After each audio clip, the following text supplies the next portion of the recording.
Untuk apa negeri ini berdiri kalau demokrasi dilacurkan oleh para aktivisnya?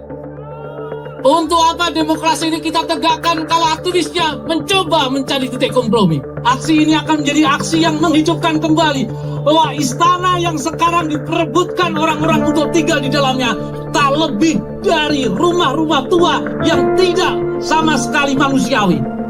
Istana yang hari ini kita belakangi telah menjadi kuil yang mana para penjahat-penjahat HAM tidak pernah diadili. Yang berbahaya lagi, ada banyak anak-anak muda yang sekarang menyeberang ke istana, yang sekarang ingin ada di sana. Dan aksi kemisahan tetap berdiri untuk mengatakan, kita tidak akan tinggal di sana kalau kejahatan HAM tidak pernah diadili. Hidup korban! Jangan diam! Selamat siang, saya Patricia dan kelompok sedang dalam perjalanan menuju lokasi aksi Kamisan untuk mengetahui lebih lanjut tentang substansi dan realisasi tuntutan para penggiat aksi Kamisan, terutama di gempuran pemerintahan terkini yang digadang-gadang lelah akan demokrasi. Pada bulan Mei 1998, tragedi kemanusiaan terjadi di sejumlah daerah di Indonesia. 4 mahasiswa Universitas Trisakti gugur setelah terlibat bentrok saat menggelar aksi demonstrasi pelengseran Presiden kedua Soeharto dari jabatannya. Aksi Kamisan dimulai pertama kali pada tanggal 18 Januari 2007 yang dipelopori oleh Ibu Maria Katarina Sumarsi, ibu dari almarhum Bernardus Realino Norma Irmawan atau Wawan yang tewas dalam peristiwa Semanggi I pada 1998. Dan pada hari ini terhitung telah dilakukan sebanyak 810 kali. Aksi ini merupakan aksi yang menuntut pengakuan dan pengadilan terhadap para pelaku kejahatan HAM di Indonesia, terutama pada kejadian-kejadian seperti tragedi Semanggi, Trisakti, tragedi 13 hingga 15 Mei 1998, peristiwa Tanjung Priok, peristiwa Talang Sari 1989, dan lain-lain. Apakah tuntutan yang mereka perjuangkan selama 17 tahun lamanya sudah terwujud? Apakah dengan kondisi politik Indonesia saat ini, keadilan yang mereka perjuangkan dapat dicapai? Saat ini, saya Jessica sudah berada di lokasi Kamisan. Seperti yang bisa dilihat di belakang saya, bahwa para penggiat HAM telah berkumpul dan mereka sekarang sedang melakukan aksi hening selama 20 menit di depan Istana Negara. Sebentar lagi saya akan menginterview Ibu Maria Katarina Sumarsi selaku salah satu penggiat HAM dan ibu dari mendiang Wawan. Iya, senang sekali. Saya Patricia. Iya, saya Jessica, Bu. Jessica. Iya. Kak Patricia. Desi, Bu. Desi, ya. Marcel, Bu. Marcel, ya. Makasih. Saya Maria Katarina Sumarsi, ibunya Wawan. Nama lengkapnya Bernardinus Realino Norma Irmawan, mahasiswa Atmajaya Jakarta, jurusan Ekonomi Akuntansi.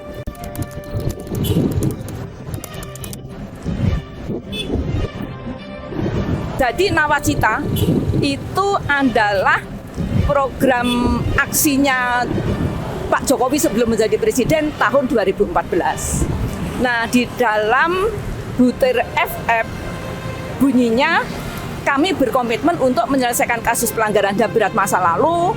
Kasusnya disebut ada Semanggi I, Semanggi II, Trisakti, penghilangan orang, penghilangan paksa, terus kemudian kerusuhan 13-15 Mei 98, Talang Sari Lampung, Tanjung Priok, tragedi 65. Di butir GG-nya bunyinya kami berkomitmen untuk menghapus impunitas dari sistem hukum nasional dan seterusnya, termasuk merevisi Undang-Undang Peradilan Militer yang menjadi penyebab terjadinya pelanggaran HAM berat. Nah, tahun 2014 saya kampanye Ayo Pilih Jokowi dan bahkan saya sempat akan berhenti aksi Kamisan karena terlalu percaya penuh janji Pak Jokowi ini bisa dibuktikan ya, bisa ditepati janjinya. Tetapi kenyataannya kemudian pertengahan periode pertama Pak Jokowi mengangkat Menhankam Pangap 98 Pak Wiranto yang dia itu menurut hasil penyelidikan Komnas HAM adalah orang yang bertanggung jawab dalam penembakan mahasiswa baik dalam tragedi Semanggi I, Semanggi II, dan Trisakti. Nah, akhirnya Pak Jokowi, kalau saya menyebut Pak Jokowi itu dia adalah seorang pelindung pelanggar HAM berat karena pemilu 2019 yang calon presidennya adalah Pak Jokowi dan Prabowo. Prabowo itu sudah diakui oleh Presiden Jokowi pada tahun 2023 yang lalu, bulan Januari, bahwa penghilangan paksa itu terjadi pelanggaran HAM berat. Jadi si Prabowo ini sebenarnya ya dia pelaku pelanggar HAM berat.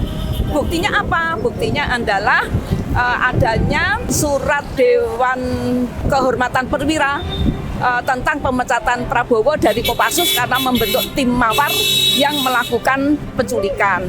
Terus kemudian juga ada video tentang pemecatan si Prabowo itu kaitannya dengan pembentukan tim mawar untuk menculik para aktivis pro demokrasi.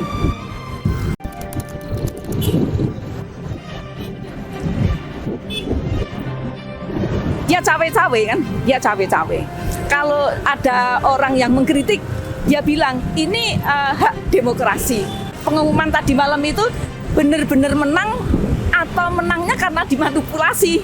Karena kan Pak Jokowi itu sebelumnya sudah mengatakan dia cawe-cawe, dia juga ikut kampanye, misalnya membagikan beras di depan istana ini kepada para pengguna jalan. Di beberapa tempat dia juga satu mobil dengan Bu Iriana ya. Bu Iriana juga nunjuk keluar mengeluarkan 2 jari ya. Berarti itu artinya kan kampanye pilih paslon capres nomor 2 si Prabowo dipasangkan dengan si Gibran. Nah, Gibran itu kan sebelumnya kan belum waktunya ya, menurut undang-undang usianya belum memenuhi syarat menjadi calon wakil presiden.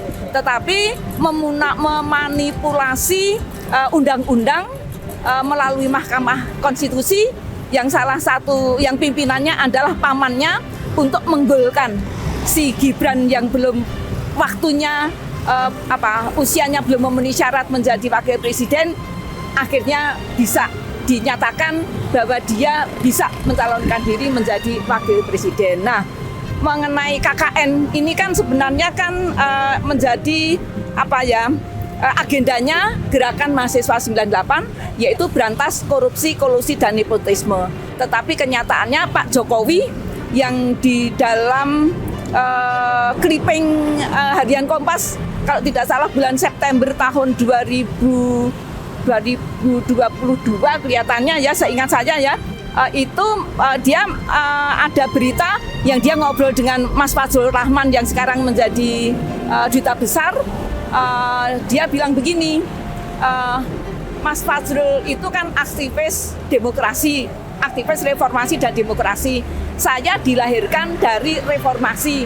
Saya menjadi wali kota karena reformasi, menjadi gubernur karena reformasi, menjadi presiden reformasi karena reformasi. Jadi tidak mungkin saya mengkhianati reformasi dan demokrasi. Tetapi kenyataannya Pak Jokowi menjadikan melakukan kolusi dan nepotisme untuk membangun dinasti politik. Dinasti politiknya kan kita kan bisa membuat daftar ya. Si Gibran dulu jadi wali kota, terus sekarang jadi calon wakil presiden, terus si mantunya juga jadi wali kota, terus mantunya ini juga nanti akan ikut nyalon bupati di Sleman, terus kemudian ajudannya saya baca di Golkar, ajudannya Bu Iriana juga akan ikut pemilihan gubernur dan lain sebagainya.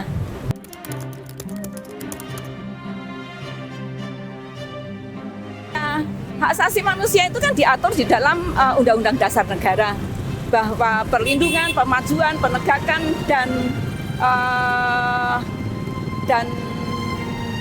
pemenuhan hak asasi manusia adalah tanggung jawab negara, terutama pemerintah.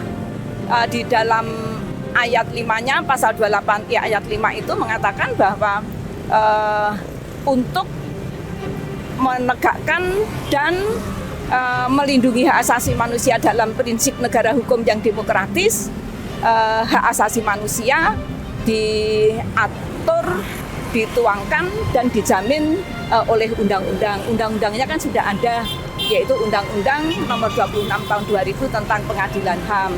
Nah, sebelum melakukan setelah dilantik itu kan ada sumpah presiden ya. Sumpah Presiden itu juga ada kata-kata bahwa Presiden itu mematuhi Undang-Undang Dasar dan peraturan-peraturan lainnya. Berarti si Prabowo ini seharusnya dia harus berani mempertanggungjawabkan dia sebagai orang yang terlibat di dalam penghilangan orang secara paksa, harus berani mempertanggungjawabkan di pengadilan dan juga menyelesaikan kasus-kasus pelanggaran HAM berat lainnya.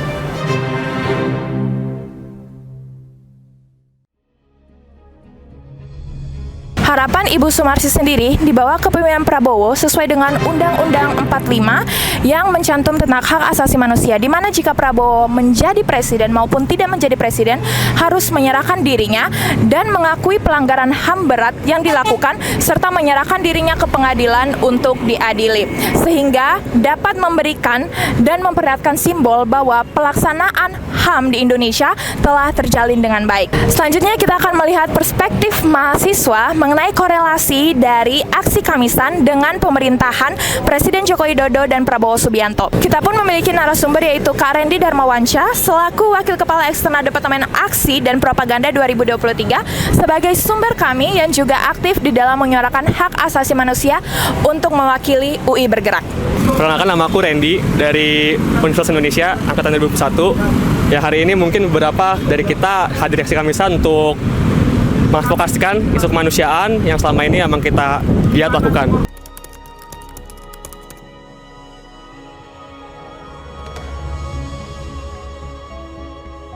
Satu hal yang menjadi tantangan hari ini, kita punya keinginan untuk bisa memberikan keadilan sepenuhnya pada korban, pada keluarga korban khususnya, yang sekarang masih ada. Namun kendalanya adalah tidak ada political will dari negara, khususnya pemerintah dan presiden selaku pemegang mandat tertinggi untuk melakukan hal tersebut, mengadakan pengadilan HAM.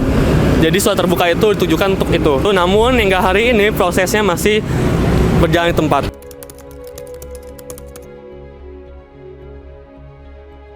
Mungkin jawabannya yang kedua, membuat lebih sulit untuk mencapai goals dari aksi Kamisan. Karena selama ini kami teman-teman dari mahasiswa sendiri, khususnya teman-teman di UI, saya dan beberapa lainnya, selama proses berjalannya pemilu kemarin, kami mencoba membedah grand design tiap-tiap paslon gitu. Kita mencoba melihat seberapa komitnya mereka untuk menuntaskan pelanggaran HAM berat masa lalu maupun pelanggaran HAM berat yang sekarang gitu. Dan saya tidak melihat, juga teman-teman yang lain tidak melihat ada keseriusan dari paslon 02 khususnya Prabowo dan Gibran untuk benar-benar mampu memberikan langkah konkret yang nyata terhadap isu ini. Dan selama ini pun tidak ada harapan yang benar-benar nyata dihadirkan oleh negara. Selama 17 tahun lebih teman-teman berdiri di depan istana negara, hanya satu kali diterima oleh Presiden Jokowi untuk berkomunikasi di dalam istana negara. Namun tidak ada goals yang nyata dari itu semua, dan lagi-lagi hanya sebatas normatif, bahasa yang formalitas, dan kita tidak bisa mengharapkan banyak hal dari pemimpin kita ke depan jika yang benar-benar berbeda Prabowo Gibran gitu. Untuk sementara kan itu, karena masih diskors kan hasilnya kan. Tapi lagi-lagi kita telah bisa melihat bahwa itu semua menjadi tanda bahwa kita akan menjadi salah satu kelompok, salah satu orang-orang yang mungkin akan terus berada di jalan yang sulit ini. Apa yang harus kita lakukan? Kita dalam arti teman-teman mahasiswa khususnya, kita menginginkan bahwa teman-teman semua mampu untuk mengetahui dan mengenal apa itu hak asasi manusia. Ini adalah isu yang mendasar, semua pasti bisa kenal isu ini. Tidak perlu kalian dari background politik, tidak perlu kalian dari background hukum, tidak perlu kalian dari background sosial humaniora. Cukup dengan kalian mengenal satu sama lain, cukup dengan kalian mengenal kemanusiaan, itu lebih dari cukup gitu. Jadi yang lebih penting adalah kalian mengenal dulu terkait isu ini, kenal dan coba laksanakan apa-apa yang menjadi persoalan di dekat kita. Jangan sampai kita sendiri menjadi orang yang cenderung mengabaikan HAM itu sendiri gitu. Perlu digarisbawahi bahwa aksi Kamisan yang dilakukan setiap hari Kamis bukanlah aksi 5 tahun sekali, tapi melainkan aksi di mana adanya perlu penegakan HAM yang lebih dalam di Indonesia. Ini mengatakan bahwa tugas penegakan hak asasi manusia bukanlah tugas sebagai kelompok tertentu saja atau dari masyarakat tertentu, tapi juga merupakan tugas dari setiap individu yang ada. Saat ini saya masih berada di lokasi Hari Kamisan dilaksanakan. Saat ini saya ingin menanyakan pendapat dan perspektif dari salah satu dosen Universitas Jakarta yang berada di aksi Kamisan ini, yaitu Bapak Abdullah Badrun, mengenai korelasinya Hari Kamisan ini dengan pelanggaran HAM yang terjadi tahun 98 dengan kepemimpinan rezim Jokowi dan kepemimpinan rezim berikutnya. Saya Ubedillah Badrun, dosen sosiologi politik di Universitas Negeri Jakarta. Tentu saja karena fokus saya di bidang sosiopolitik, seluruh dinamika politik di Indonesia menjadi perhatian saya. Dia lebih fokus pada terutama di isu-isu sentral ya, kekuasaan dan lain-lain. Ada korelasinya antara politik dengan hak asasi manusia kan? Karena salah satu teori penting dalam politik adalah demokrasi. Dan salah satu ciri dari negara demokrasi adalah tegaknya hak asasi manusia dan hukum yang adil. Itu bagian dari ciri penting demokrasi. Makanya saya kemudian hadir di aksi Kamisan ini. Ya, menurut saya kondisi HAM di era pemerintahan Jokowi memang buruk ya, karena indeksnya 3,2, itu tentu indeks yang buruk, di bawah 50, rapotnya merah gitu. Dan mestinya sudah berkuasa hampir 10 tahun itu harusnya kondisi HAM itu makin baik, tapi saya makin buruk, apalagi kemudian di periode ini ada banyak kematian.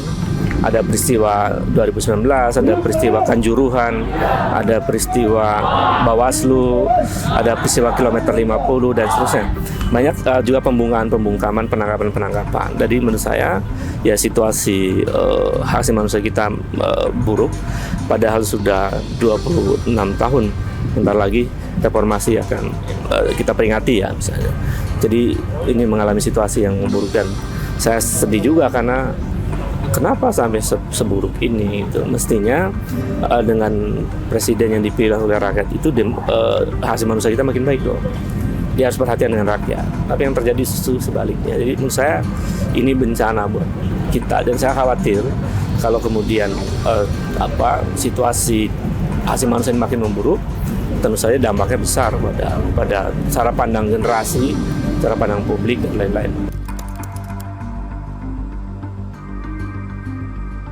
Kan mengapa kita juga nggak maju-maju secara ekonomi ya, mengalami lompatan? Kan angka pertumbuhan ekonomi kita stagnan di 5%. Itu kan juga menyangkut trust dari investor.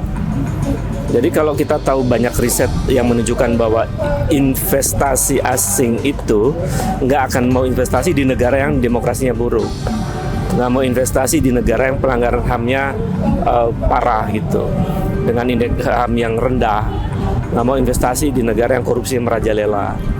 Jadi itu dampaknya ke ekonomi juga. Jadi ekonomi kita sekarang bisa bertahan karena konsumsi masyarakat, bukan karena kinerja pemerintah yang hebat untuk menjaga pertumbuhan ekonomi, tapi kan karena konsumsi masyarakat, uang dari utang dibagi menjadi BLT dibelanjakan, itu membuat masyarakat kita bisa bertahan. Itu bukan prestasi, misalnya itu cuman ya strategi saja untuk bisa bertahan gitu. Nah, kenapa kemudian investor asing itu banyak cabut ya? Itu sebetulnya karena mereka juga sadar, saya nggak mau investasi di negara yang politiknya demokrasinya buruk, di negara yang hak asasi manusianya tidak diperjuangkan dengan baik dan seterusnya. Ya, sebetulnya kan masyarakat kita itu yang terpelajar paham bahwa kita sebenarnya tidak seharusnya memberikan ruang, menempatkan mereka yang diduga pelanggar kuat HAM itu menjadi bagian dari kekuasaan. Tetapi masyarakat kita itu tingkat pendidikannya rendah. Jadi masyarakat yang mendukung, masyarakat yang bahkan memberikan kepuasan kepada kinerja pemerintah, itu mereka yang tidak well informed terhadap persoalan HAM. Dan mereka tidak well informed, tidak tahu tentang dinasti politik, tidak tahu tentang putusan MK, tidak tahu tentang korupsi yang merajalela. Mereka ya puas-puas saja, ya dukung-dukung aja karena dapat BLT. Jadi tingkat pendidikan yang rendah berdampak kepada cara pandang publik terhadap siapa yang mereka harus pilih. Jadi sebetulnya kita sedih. Coba kalau survei dilakukan kepada kaum terpelajar, maka ceritanya bisa akan lain. Jadi saya kira itu satu situasi sebetulnya masyarakat yang terpelajar sadar bahwa kita mesti memberikan hukuman kepada mereka yang melakukan pelanggaran-pelanggaran HAM.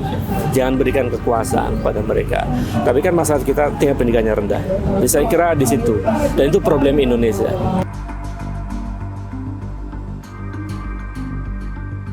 Tidak banyak memberikan harapan. Saya sih berharap pada rakyat banyak saja untuk bisa berbuat baik untuk bangsa ini, untuk bekerja, untuk bersikap rasional dan melakukan pengawasan-pengawasan, kritik-kritik terhadap kekuasaan. Saya kira itu ya. Jadi kita mesti menjadi masyarakat sipil yang kritis, yang rasional, dan bekerja profesional. Jadi kalau berharap apa pada kekuasaan, saya tidak punya harapan, Mas. Artinya harapannya kecil lah ya, karena kondisinya seperti ini. Bagaimana kita bisa berharap pada proses pemilu yang cacat moral dan seterusnya. Saya kira itu. Saya hanya optimis dengan bersama anak-anak muda dan bersama rakyat. Melihat situasi penggenapan HAM di Indonesia dan apa yang disuarakan di dalam aksi Kamisan, pelanggaran HAM di Indonesia bisa dibilang masih buntu dan cenderung turun gunung. Masihkah ada harapan bagi rakyat Indonesia untuk mengadili para penjahat kemanusiaan meski di bawah pemerintah yang mendukung pelanggar HAM? Biarlah aksi Kamisan terus berdengung sebagai simbol bahwa kemanusiaan dan keadilan di Indonesia belum tutup usia.